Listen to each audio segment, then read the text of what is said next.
നമ്മൾ നിത്യവും ജപിച്ചു കഴിഞ്ഞാൽ നമുക്ക് ലഭിക്കുന്നതായിരിക്കുന്ന ഗുണങ്ങൾ പറഞ്ഞറിയിക്കാനായിട്ട് വയ്യാന്ന്. അപ്പോൾ സാധാരണ എല്ലാ പാപങ്ങൾ തീരും, അതല്ല, അതിനേക്കാൾ ഉപരിയായിട്ട്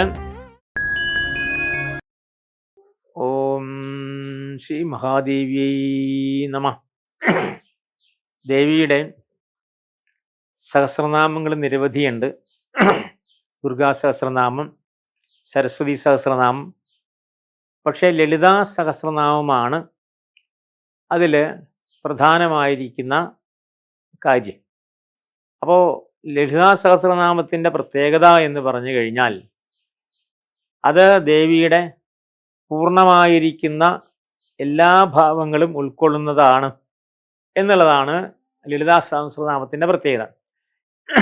കാരണം ലളിതാ സഹസ്രനാമം നമ്മൾ ജപിച്ചു കഴിഞ്ഞാൽ ആ ലളിതാ സഹസ്രനാമത്തിൻ്റെ പ്രത്യേകത എന്ന് പറഞ്ഞാൽ സാധാരണ സൂര്യന് 12 കിരണങ്ങളാണ് പ്രധാനമായിട്ടുള്ളത്.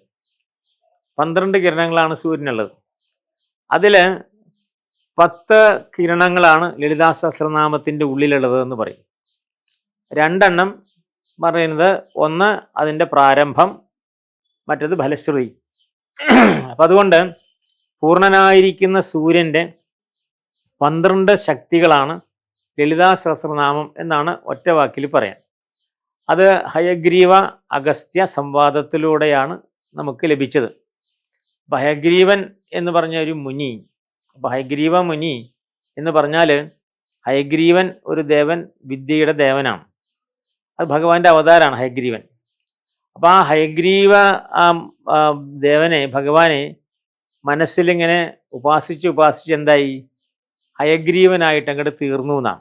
അപ്പം നമ്മൾ ഏത് മൂർത്തിയെ ഇങ്ങനെ ഉപാസിച്ചാലും ധ്യാനിച്ചാലും അതേപോലെ നമ്മളായിത്തീരും. അപ്പോൾ ഹയഗ്രീവനെ മനസ്സുകൊണ്ട് ആരാധിച്ച് ആ മുനി നേരെ ഹയഗ്രീവനെ പോലെ ആയി എന്നാണ്. കുതിരക്കഴുത്തുള്ള മുനിയായിട്ട് അങ്ങോട്ട് മാറി. അതാണ് ഹയഗ്രീവ മുനി. ആ ഹയഗ്രീവ മുനി നേരെ തെക്ക് ഭാഗത്താണ്, അതായത് നമ്മുടെ കുറ്റാലം ഭാഗത്താണ് അധിവസിച്ചതെന്നാണ് പറയുക. അപ്പോൾ ആ സമയത്താണ് നേരെ അഗസ്ത്യൻ നേരെ ശിവഭക്തി പ്രചരിപ്പിക്കാനൊക്കെ ആയിട്ടും ഭക്തിമാർഗം പ്രചരിപ്പിക്കാനായിട്ട് ദക്ഷിണദേശത്തേക്ക് വന്ന സമയത്താണ് കുറ്റാലം ഭാഗത്തേക്ക് വന്നിട്ട് നേരെ ഈ ഹയഗ്രീവ മുനിയെ കണ്ടു. അപ്പോൾ കലികാലത്തിൽ എന്താണ് നമുക്ക് എല്ലാ ദോഷങ്ങളിൽ നിന്നും ഒരഭയം എന്താണ് എന്ന് ചോദിച്ചപ്പോഴാണ് ദേവിയുടെ സഹസ്രനാമം, ലളിതാ സഹസ്രനാമമാണ് അതിന് വിധി എന്നങ്ങോട്ട് പറഞ്ഞു. അപ്പോഴാണ് നേരെ ലളിത പരമേശ്വരിയെക്കുറിച്ചുള്ളതായിരിക്കുന്ന ചോദ്യം വന്നത്. അപ്പം സാധാരണ ദേവിമാരിൽ നിന്ന് വ്യത്യസ്തമാണ് ലളിതാ പരമേശ്വരി എന്നുള്ള ദേവി എന്നാണ്. സാധാരണ നമുക്ക് ദുർഗയുണ്ട്, സരസ്വതിയുണ്ട്, മഹാലക്ഷ്മിയുണ്ട്, അങ്ങനെ ദേവന്മാരൊക്കെ ഉണ്ട്, ധാരാളമുണ്ട്. പക്ഷെ ഈ പരമേശ്വരി, ലളിതാ പരമേശ്വരി എന്നുള്ള ദേവി നേരെ അഗസ്ത്യൻ്റെ കാലഘട്ടം മുതലാണ് വന്നതായിരിക്കും ദേവി എന്നാണ് പറയാം. അതാണ് ദേവിയുടെ പ്രത്യേകത. അപ്പം അത് നേരെ സാധാരണഗതിക്ക് പണ്ട് കാലത്ത് എല്ലാവരും ജപിക്കരുത് എന്ന് പറയും. പ്രത്യേകിച്ച് സ്ത്രീകൾ ജപിക്കരുത് എന്നങ്ങോട്ട് പറയും. അതുകൊണ്ട് ഇപ്പോഴും ചില ആഢ്യന്മാരായിരിക്കുന്ന ഓർത്തഡോക്സ് ആയിരിക്കുന്ന ഗ്രഹങ്ങളിൽ, പണ്ട് കാലത്ത് നായർ ഗ്രഹങ്ങൾ, ഇപ്പോഴും ഓർത്തഡോക്സ് ആയിരിക്കുന്ന ബ്രാഹ്മണ ഗ്രഹങ്ങളിൽ സ്ത്രീകൾ ലളിതാ സഹസ്രനാമം ജപിക്കാറില്ല എന്നുള്ളതാണ്. അത് നമ്മുടെ തൊട്ടടുത്തുള്ള ആഢ്യഗ്രഹങ്ങളിൽ എനിക്ക് നന്നായിട്ട് അറിയാം. അവർ ലളിതാ സഹസ്രനാമം ജപിക്കില്ല, മറ്റെല്ലാ കഥകളും കേൾക്കും. അപ്പോൾ എന്താണ് അതിൻ്റെ പ്രത്യേകത എന്ന് വെച്ചാൽ, ആ ലളിതാ പരമേശ്വരി നേരെ ആ സമ്പൂർണ്ണ ശക്തി സ്വരൂപിണിയാണ്, പ്രപഞ്ചദേവതയാണ് ലളിതാ പരമേശ്വരി. അപ്പോൾ അതിനെ നേരെ താങ്ങാൻ നമുക്ക് ശക്തി ഉണ്ടാവില്ല. ലളിതാ പരമേശ്വരി നമ്മുടെ അടുത്തേക്ക് വന്നു കഴിഞ്ഞാൽ അതിനെ നമുക്ക് താങ്ങാനായിട്ട് സാധിക്കില്ല എന്നാണ് പറയുന്നത്. അതാണ് അതിൻ്റെ ഒരു തടസ്സവാദമായിട്ട് പറയുന്നത്. പക്ഷേ ലളിതാ സഹസ്രനാമം നമ്മൾ നിത്യവും ജപിച്ചു കഴിഞ്ഞാൽ നമുക്ക് ലഭിക്കുന്നതായിരിക്കുന്ന ഗുണങ്ങൾ പറഞ്ഞറിയിക്കാനായിട്ട് വയ്യാന്ന്. അപ്പോൾ സാധാരണ എല്ലാ പാപങ്ങൾ തീരും, അതല്ല, അതിനേക്കാൾ ഉപരിയായിട്ട് ലളിതാ സഹസ്രനാമം ജപിക്കുന്നതായിരിക്കുന്ന ഒരാൾക്ക് നേരെ അസാധ്യമായിട്ട് ഒന്നുമുണ്ടാവില്ല എന്ന് പറയും. അപ്പം അത് കാരണം ആ ലളിതാ സഹസ്രനാമത്തിൽ ലളിതാ പരമേശ്വരിയുടേതായിരിക്കുന്ന ആ ഭാവം എന്താണ് എന്ന് ചോദിച്ചാൽ, പണ്ട് നേരെ ഒരു ഭണ്ഡാസുരൻ എന്ന് പേരായിട്ട് ഒരു അസുരൻ ഉണ്ടായി എന്നാണ്. അപ്പോൾ ഭണ്ഡാസുരൻ എന്നുള്ളതായിരിക്കുന്ന അസുരൻ ആരാണ്? ശിവൻ നേരെ മഹാദേവൻ്റെ ആ ശക്തി കൊണ്ട് ഉണ്ടായിരിക്കുന്ന മഹാദേവൻ്റെ തന്നെ സ്വരൂപത്തിലാണ് പറയാം. അതായത് സാക്ഷാൽ കാമദേവനെ മഹാദേവൻ ദഹിപ്പിച്ചു. അപ്പോൾ പാർവതീ പരിണയത്തിന് മുമ്പ് നടന്ന സംഭവമാണ്. അപ്പോൾ നേരെ കാമദേവൻ പരമേശ്വരനെ മോഹിപ്പിക്കാൻ വന്നപ്പോൾ തൃക്കണ്ണ് തുറന്നിട്ട് മഹാദേവൻ നോക്കിയപ്പോൾ കാമദേവൻ ഭസ്മായി. അപ്പോൾ കാമദേവൻ ഭസ്മമായി കഴിഞ്ഞപ്പോൾ മഹാദേവൻ്റെ ഏറ്റവും ഇഷ്ടപ്പെട്ടതായിരിക്കുന്ന ഒരു ഭൂതഗണമുണ്ട്. അപ്പോൾ അവൻ്റെ പേരാണ് ചിത്രരൂപൻ എന്നാണ്. ചിത്രരൂപൻ അതിനെ ഇങ്ങനെ ആ ചാരത്തെ ഭസ്മത്തെ എടുത്ത് ഇങ്ങനെ വെച്ച് ഒരു മനുഷ്യൻ്റെ ആകൃതിയിൽ ഇങ്ങനെ ആക്കി. അതിങ്ങനെ പതുക്കെ തലയും വെച്ചു, കൈയും കാലൊക്കെ വെച്ചു. അപ്പോൾ ചിത്രരൂപനോട് വളരെ സ്നേഹമുള്ളത് കൊണ്ട് മഹാദേവൻ അവൻ്റെ ആ സൃഷ്ടി കണ്ടപ്പോൾ സന്തോഷം തോന്നിയിട്ട് ആ ചാരത്തെ, അവൻ്റെ ആ സൃഷ്ടിയെ ഒന്ന് നേരെ കടാക്ഷിച്ചു. അപ്പോൾ അവന് നേരെ ജീവൻ വെച്ചു എന്നാണ്. അവനാണ് ഭണ്ഡാസുരൻ എന്ന് പറയാം. ആ ഭണ്ഡാസുരൻ എന്ത് ചെയ്തു? നേരെ മഹാദേവനെ കീർത്തിച്ചു. മഹാദേവനെ കീർത്തിച്ചു കഴിച്ചപ്പോൾ മഹാദേവൻ അവന് നേരെ 36,000 വർഷം ആയുസ്സങ്ങൾ നീട്ടിക്കൊടുത്തു. 36,000 വർഷം ഈ ലോകം കീഴടക്കി ജയിപ്പിച്ചോളൂ, നിന്നെ കൊല്ലാനായിട്ട് ആർക്കും സാധിക്കില്ല, സ്ത്രീ മാത്രമേ നിന്നെ കൊല്ലുള്ളൂ, അതും സാധാരണ സ്ത്രീകൾക്ക് സാധിക്കില്ല എന്ന് പറഞ്ഞുള്ളതായിരിക്കുന്ന അനുഗ്രഹമൊക്കെ കൊടുത്തു. അങ്ങനെയാണ് ഭണ്ഡാസുരൻ എന്ത് ചെയ്തു? ലോകം മുഴുവൻ കീഴടക്കി. ആ ലോകത്തെ കീഴടക്കിയിട്ട് വെച്ചിട്ട് ഭണ്ഡാസുരനെ ആർക്കും കൊല്ലാൻ നിവൃത്തിയില്ല. അപ്പം നേരെ ഭണ്ഡാസുരൻ വലിയ കോട്ടയൊക്കെ കെട്ടി കോട്ടയ്ക്കകത്ത് നേരെ താമസിച്ചു. അവിടെ വലുതായിരിക്കുന്ന ഒരു ചക്രം, ശ്രീചക്രം പോലെയുള്ളതായിരിക്കുന്ന മാന്ത്രിക ചക്രം കുഴിച്ച് അവിടെ ഇട്ട് സ്ഥാപിച്ചു. അപ്പോൾ ഭണ്ഡാസുരൻ്റെ ചക്രമാണത്. അപ്പോൾ അത് അവിടെ നിന്ന് എടുത്ത് കളഞ്ഞാലേ ഭണ്ഡാസുരനെ കൊല്ലാൻ സാധിക്കുള്ളൂ. മഹാദേവൻ പ്രസാദിച്ച് കൊടുത്ത ചക്രമാണ്.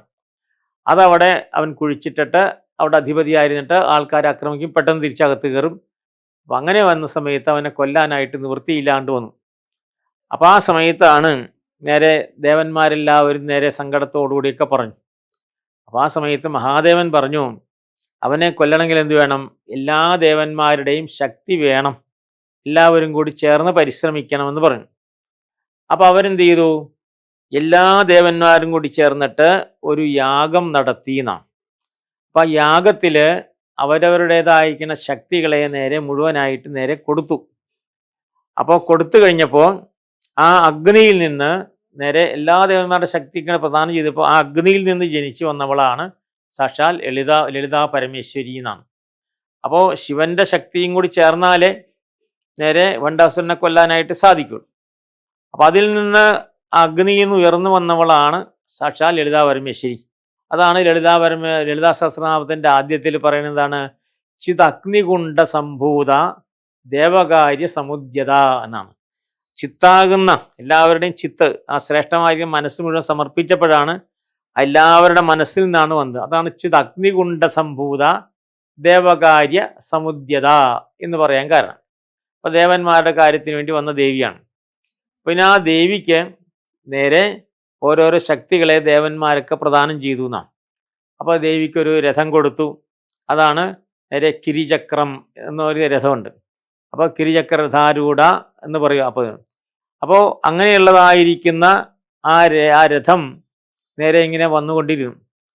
അപ്പോൾ അങ്ങനെ വരണ സമയത്താണ്, അപ്പോൾ അതാണ് കിരിചക്ര രഥാരൂഢ ദേവകാര്യ സമുദ്യത എന്ന് പറയാം. അപ്പോൾ ആ കിരിചക്രധാരൂഢ ദേവകാര്യ സമുദ്യത എന്ന് പറയും. ചിത്താകുന്ന അഗ്നി, അതായത് ദേവന്മാരുടെ ഉള്ളിലുള്ളതായിരിക്കുന്ന ആ ജീവശക്തി മുഴുവൻ പ്രദാനം ചെയ്തതാണ്. അപ്പോൾ ചിത്താകുന്ന അഗ്നിയിൽ നിന്ന് നേരെ സംഭൂതി ജനിച്ചവളാണ് ദേവന്മാരുടെ കാര്യം നേടാൻ വേണ്ടി. അത് ദേവകാര്യ സമുദ്യത എന്ന് പറയാൻ കാരണം അതാണ് ലളിതാ പരമേശ്വരി. അപ്പോൾ എല്ലാ ദേവന്മാരുടെ ശക്തി ഉണ്ട് താനും. പിന്നെ മഹാദേവൻ്റെ അനുഗ്രഹം കൊണ്ട് അപ്പോൾ അതിന് ദേവിക്ക് പോകാനുള്ള രഥം തയ്യാറാക്കാനായിട്ട് നേരെ ദേവന്മാർ രഥം കൊടുത്താണ് കിരിചക്രം എന്ന് പറയുന്ന രഥം. പിന്നെ ആ രഥത്തിൽ കയറിയിട്ടാണ് അങ്ങനെ പോകുന്നത്. അപ്പോൾ ആ രഥത്തിൻ്റെ മുമ്പിൽ ഉള്ളതായിരിക്കുന്ന ദേവിമാരുണ്ട്. അപ്പം അത് പ്രധാനപ്പെട്ട ദേവിയാണ്. ദേവിയുടെ മകൾക്ക് തുല്യമായിരിക്കുന്ന ബാലാദേവി എന്നാണ്. ഈ ലളിതാ പരമേശ്വരിയുടെ കൂടെ ഉള്ള ദേവിമാർക്ക് കുറേ ദേവിമാരുടെ പേര് പറയുന്നുണ്ട്. ആ ദേവിമാർക്കൊക്കെ ഓരോ മന്ത്രമുണ്ട്. ആ ദേവിമാരും വളരെ ശക്തമായ ദേവിമാരാണ്. അവർ ഉപാസിച്ചാലും കാര്യങ്ങളൊക്കെ നടക്കുന്നതാണ്. അപ്പോൾ അത് അപ്പോൾ അതാണ് ഈ പ്രപഞ്ച ദേവതയാണ് ലളിതാ പരമേശ്വരി. അപ്പോൾ അതിൽ ബാലാദേവിയുണ്ട്. അതാണ് നേരെ ബാലാമന്ത്രം എന്ന് പറഞ്ഞായിരിക്കുന്ന ദേവിയുണ്ട്. ബാലാപരമേശ്വരി എന്ന് പറയും. ദേവിയുടെ മകൾക്ക് തുല്യമാണ്. അപ്പോൾ ബാലാമന്ത്രം എന്ന് പറഞ്ഞ മന്ത്രം ജപിക്കുന്നവരുണ്ട്. പിന്നെ ദേവിയുടെ മുന്നോട്ട് നയിക്കാനായിട്ടൊരു ദേവിയുണ്ട്. അപ്പം അതാണ് സാക്ഷാൽ അശ്വാരൂഢം എന്നൊരു ദേവിയുണ്ട്. അതാണ് അശ്വാരൂഢാധിഷ്ഠിതാശ കോടി കോടി ബിരാവൃത എന്നാണ്. അശ്വാരൂഢം വെച്ചാൽ കുതിരയുടെ പുറത്തിരിക്കുന്ന ദേവിയാണ്. ആ ദേവിയാണെങ്കിലോ കുതിര നേരെ വെളുത്ത കുതിരയാണ്. ദേവി അശ്വാരൂഢ ദേവത ഇരിക്കുന്നത് നേരെ ആ ചുവന്ന വസ്ത്രമാണ്. അപ്പോൾ ആ ദേവിയുടെ കയ്യിലുള്ളതായിരിക്കുന്ന ഒരു വാളുണ്ട്. അപ്പോൾ ആ വാളുണ്ട്. അപ്പോൾ ആ ദേവി അപരാജിത എന്നാണ് ആ കുതിരയുടെ പേര്. അതാണ് അപരാജിത എന്നുള്ള കുതിരയുടെ പുറത്ത് അശ്വാരൂഢ ദേവത തൻ്റെ വാളുമായിട്ട് അങ്ങനെ ഇരിക്കുന്നു. അപ്പോൾ ആ ദേവിയുടെ മന്ത്രമാണ് അശ്വാരൂഢ മന്ത്രം എന്ന് പറയും. അപ്പോൾ അശ്വാരൂഢ മന്ത്രം ജപിച്ചു കഴിഞ്ഞാലും അപ്പോൾ പലയിടത്തും അശ്വാരൂഢ മന്ത്രം കൊണ്ടുള്ളതായിരിക്കുന്ന ഹോമങ്ങളും അതേപോലെ ജപങ്ങളൊക്കെ ഉണ്ട്. അശ്വാരൂഢ ദേവതയെ ഉപാസിച്ചു കഴിഞ്ഞാൽ നമുക്ക് എല്ലായിടത്തും വിജയം കിട്ടുമെന്നാണ് പറയാം. അപ്പോൾ ധാരാളം പേര് അശ്വാരൂഢ മന്ത്രത്തിൻ്റെ ജപിക്കുന്ന ആളുകളുണ്ട്. അപ്പോൾ അത് ആ ദേവിമാരൻ. അപ്പം അങ്ങനെയുള്ളതായിരിക്കുന്നവരുമായിട്ട് നേരെ ദേവി അങ്ങനെ മുന്നോട്ട് പോയി വണ്ടാസുരനെ വധിക്കാനായിട്ട്. അപ്പം അങ്ങനെ പോയിട്ട് നേരെ വണ്ടാസുരൻ്റെ കോട്ടയുടെ അടുത്തെത്തി. അപ്പോൾ കോട്ടയ്ക്ക് അകത്തേക്ക് പോകാൻ നിവൃത്തിയില്ല, കാരണം അവിടെ ആ യന്ത്രമുണ്ട്. അപ്പോൾ നേരെ ദേവി എന്ത് ചെയ്തു? അപ്പോൾ ദേവി നേരെ ആ ഗണപതി ദേവിയുടെ മുമ്പിലുള്ളതായിരിക്കുന്ന ഗണപതിയാണ് ബാലഗണപതി. അപ്പോൾ ബാലഗണപതിയോട് നേരെ ചാടി പുറത്തേക്ക് പറഞ്ഞു. അപ്പോൾ ബാലഗണപതിയാണ് നേരെ ആ കൊട്ടാരത്തിൻ്റെ ആ കോട്ടയുടെ മുകളിലേക്ക് എടുത്ത് ചാടി അവിടെ പോയിട്ട് എന്ത് ചെയ്തു? നേരെ ഭൂമിയിൽ തൻ്റെ കൊമ്പുകൊണ്ട് കുത്തിയിട്ട് ആ വിഗ്രഹം ആ യന്ത്രം എടുത്തിട്ട് പുറത്തേക്ക് ഇട്ടുന്നതാണ്. അതാണ് വിഘ്നയന്ത്ര പ്രകർഷിത എന്ന് പറയാം. അപ്പോൾ അതാണ് ഭഗവാൻ മഹാഗണപതി നേരെ വിഘ്നരാജ പ്രകർഷിത എന്നാണ് പറയുന്നത്. അപ്പോൾ ഗണപതി എടുത്തിട്ട് ആ യന്ത്രം പുറത്തിട്ട് കഴിഞ്ഞപ്പോൾ പിന്നെ സുഖമായി. പിന്നെയാണ് പോയി യുദ്ധം പോയത്. അപ്പോൾ യുദ്ധം എത്ര ജയിച്ചിട്ടും 36,000 വർഷം കടന്നുപോയി. അപ്പം എന്നിട്ടും തോൽപ്പിക്കാൻ പറ്റണില്ല. കാരണം ശിവനും ശക്തിയും കൂടി ചേർന്നതായിരിക്കുന്ന ആ ഒരു സ്ത്രീക്ക് മാത്രമേ കൊല്ലാൻ പാടുള്ളൂ എന്നാണ്. അപ്പോൾ ആ സമയത്ത് എന്ത് ചെയ്തു? തോൽപ്പിക്കാൻ പറ്റാണ്ട് വന്നു. അപ്പോൾ ആ സമയത്താണ് മഹാദേവൻ ആകാശത്ത് ഇങ്ങനെ പ്രത്യക്ഷപ്പെട്ടു. അപ്പോൾ ആ സമയത്ത് ദേവി എന്ത് ചെയ്തു? ദേവി തൻ്റെ കയ്യിലുള്ള പൂമാല മഹാദേവൻ്റെ കഴുത്തിലേക്ക് ഇട്ടു. അപ്പോൾ ദേവി നേരെ മഹാദേവനെ നേരെ കഴുത്തിലിട്ട് പരിണയിച്ചിട്ട് ശിവശക്തിയായിട്ട് അസ്ത്രം അയച്ചപ്പോഴാണ് ഭണ്ഡാസുരരെ വധിക്കാനായിട്ട് സാധിച്ചതെന്നാണ്. അതാണ് അതിൻ്റെ ആ ചുരുക്കം കഥ ഇതാണ്. അപ്പോൾ അതിൽ നിരവധി മറ്റ് മന്ത്രങ്ങളൊക്കെ ഉണ്ട്, മന്ത്രദേവതകളൊക്കെ ഉള്ളത് കൊണ്ട് അത് താങ്ങാനുള്ള ശക്തി നമുക്ക്. അതുകൊണ്ടാണ് 10 കിരണങ്ങളുണ്ടല്ലോ. അപ്പോൾ സൂര്യഭഗവാന്റെ 10 കിരണങ്ങളാണ് ഈ ലളിതാ സഹസ്രനാമത്തിലുള്ളത്. ഒരു കിരണം ആണ് നേരെ അതിൻ്റെ ആമുഖം പറയും. അപ്പോൾ അതിനാണ് ലളിതോപാഖ്യാനത്തിൽ അതിൻ്റെ ആമുഖം, ഈ കഥയുടെ ആമുഖം പറയും. പിന്നെ ഇത് ജപിച്ചാലുള്ള ഫലശ്രുതി, അതാണ് രണ്ടാമത്. 10 എണ്ണമാണ് പ്രധാനം. അപ്പോൾ ആ വായിച്ചാൽ അത്രയധികം ദേവതമാർ ഉൾക്കൊള്ളുന്നതായതുകൊണ്ട് ലളിതാ സഹസ്രനാമത്തെ നേരെ ജപിച്ചു കഴിഞ്ഞാൽ താങ്ങാനുള്ള ശക്തി ഉണ്ടാവില്ല. അത് അതിൻ്റെ ചിട്ടകളോടുകൂടി ചെയ്തു കഴിഞ്ഞാലാണ് അതിന് ഫലസിദ്ധി ഉണ്ടാവുക. ഇല്ലെങ്കിൽ നമുക്ക് നേരെ ഏതാണ്ട് ഉന്മത്താവസ്ഥയിലെത്തും എന്നൊക്കെ ആളുകൾ പറയും. പക്ഷേ നിരന്തരമായിട്ട് ജപിക്കുന്ന ആൾക്കാരുണ്ട്. പക്ഷേ ലളിതാ സഹസ്രനാമത്തിൻ്റെ പ്രത്യേകത എന്ന് പറഞ്ഞാൽ അത് മന്ത്രങ്ങളുടെ സമുച്ചയമാണെന്നാണ്. നിരവധി മന്ത്രങ്ങളുടെ സമുച്ചയം, ബാലാമന്ത്രത്തിൻ്റെയും അശ്വാരൂഢ മന്ത്രത്തിൻ്റെയൊക്കെ തന്നെ സമുച്ചയമാണ്. അതിൽ തന്നെ ഗണേശ മന്ത്രമുണ്ട്. അപ്പം അങ്ങനെയുള്ള മന്ത്രങ്ങളുടെ സമുച്ചയം ആയതുകൊണ്ട് അത് താങ്ങാൻ വേണ്ട പോലെ ജപിച്ചാൽ താങ്ങാനുള്ള ശക്തി നമുക്കുണ്ടാകണം. അപ്പം അതിനെന്ത് വേണം? അതിന് നിലത്തിരിക്കണം എന്നാണ് പറയാം. കസേരയിൽ നിന്ന് പാടില്ല എന്നൊക്കെയാണ് പറഞ്ഞത്. ഇപ്പോൾ എല്ലാവരും കസേരയിലാണ്. പക്ഷെ നിലത്ത് ഉറച്ചിരുന്നിട്ട് നട്ടെല്ല് നിവർത്തിയിരുന്നിട്ട് വേണം ലളിതാ സഹസ്രനാമം ജപിക്കാൻ. അതേപോലെ അതിനെക്കുറിച്ച് പറയുമ്പോൾ ശീഘ്രി ശിരക്കമ്പി എന്ന് പറയും. വളരെ വേഗത്തിൽ ലളിതാ സഹസ്രനാമം വായിക്കാൻ പാടില്ല. അതിൻ്റേതായിരിക്കുന്ന ആ ഒരു സാവകാശത്തിൽ ജപിക്കണം. പിന്നെ തലയാട്ടിക്കൊണ്ട് ജപിക്കാൻ പാടില്ല എന്നാണ്. ശിരക്കമ്പി എന്ന് പറയും. ആൾക്കാർ ആ പാടുമ്പോൾ തല ഇങ്ങനെ ആട്ടിക്കൊണ്ട് ഇങ്ങനെ ആടിക്കൊണ്ട് പോകണം. ലളിതാ സഹസ്രനാമം അങ്ങനെ പാടില്ല എന്നാണ്. കാരണം എന്താണ്? ആ ദേവി അടിയിൽ നിന്ന് ഇങ്ങനെ നമ്മുടെ ഉള്ളിലൂടെ കയറി വരികയാണ്. അപ്പോൾ ആ കയറി വരുമ്പോൾ ഓരോ സ്ഥലത്തും ദേവി ഇങ്ങനെ നമ്മുടെ ശരീരത്തിനുള്ളിലേക്ക് വരുമ്പോൾ നമ്മളിങ്ങനെ ആടിക്കഴിഞ്ഞാൽ ദേവിയുടെ ആ ആട്ടത്തിനൊക്കെ മാറ്റം വരുമ്പോൾ നമ്മുടെ ശരീരത്തിന് രോഗങ്ങൾ വരാം, അതല്ലെങ്കിൽ നമുക്ക് ശരീരത്തിൻ്റെ ഭാവങ്ങൾക്ക് വേദനകളൊക്കെ വരാം എന്ന് പറയും. ശരിക്കും നട്ടെല്ലൊക്കെ നിവർത്തിയിരുന്ന് അതിൻ്റെ ഒരു സാവകാശമുണ്ട്. ആ സാവകാശത്തിൽ ഓരോ നാമവും വ്യക്തമായിട്ട് തന്നെ പറയണമെന്നാണ്. അപ്പോൾ അങ്ങനെ വ്യക്തം ഇപ്പോൾ സംഗീതത്തോടുകൂടി ചെല്ലുന്ന രൂപത്തിലുണ്ട്. പക്ഷെ സംഗീതത്തിൽ വരുമ്പോൾ ചില വ്യത്യാസങ്ങളൊക്കെ വരും. പക്ഷെ എന്നാലും സംഗീതം കുഴപ്പമില്ല, ദേവിക്ക് സംഗീതം ഇഷ്ടമാണ്. പക്ഷേ ഓരോ നാമവും വ്യക്തമാകണം, ശുദ്ധമാകണം എന്നാണ് പറയുന്നത്. അപ്പം അങ്ങനെ ആ വ്യക്തമായിട്ട് ഇങ്ങനെ ജപിച്ച് എത്തുമ്പോഴെന്താണ് നമ്മുടെ ശരീരത്തിൽ മുഴുവൻ ദേവീ ചൈതന്യം ഉണ്ടാകുന്ന. ഉദാഹരണത്തിൽ നേരെ ലളിതാ സഹസ്രനാമം ചെല്ലുന്നവർ പറയുമ്പോൾ എന്താണ്, ലളിതാ സഹസ്രനാമത്തിലേക്ക് ഉയർന്നു വരുമ്പോൾ ഓരോ സമയത്ത് ദേവിക്ക് ഓരോരോ പേരുകളാണ്. അപ്പോൾ ആ ദേവി ഇങ്ങനെ ഉയർന്നു വരുന്ന സമയത്ത് നമ്മുടെ ശരീരത്തിൻ്റെ ഓരോ ഭാഗത്ത് വരുന്നു. ഉദാഹരണത്തിന് പായസന്നപ്രിയ ത്വക്സ്ഥ പശുലോക ഭയങ്കരി. പശുലോകം എന്ന് വെച്ചാൽ മനുഷ്യലോകത്തിലെ ഭയങ്കരിയായിരിക്കുന്ന ദേവി എന്നർത്ഥം. അപ്പോൾ അവിടെ ദേവി പായസാന്നപ്രിയ ത്വക്സ്ഥ എന്ന് പറയും.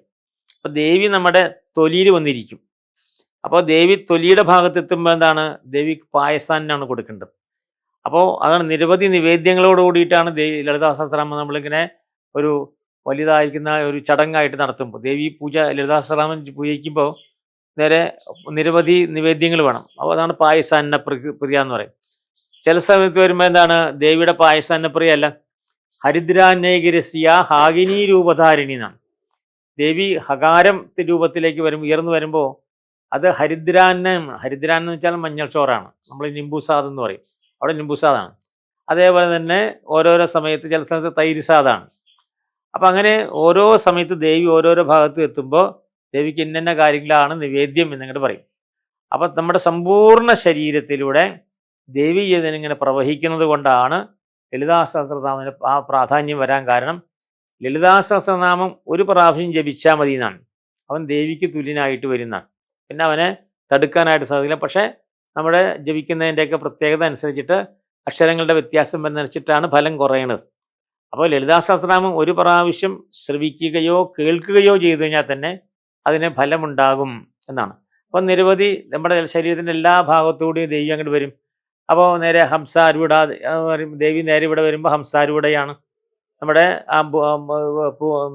ഭ്രൂമധ്യത്തിൽ വരുമ്പോൾ ഹംസാരൂഢയാണ്. അതേപോലെ ഇവിടെ വരുന്ന സമയത്ത് ദേവിയുടെ ഭാവം മാറി. അപ്പോൾ അങ്ങനെ വരും. ഇപ്പോൾ നമ്മുടെ നെഞ്ചിൻ്റെ ഭാഗത്ത് പറയുമ്പോൾ അനാഹതാബ്ജനയ ശ്യാമാഭാവധനദ്വയ എന്ന് പറയും.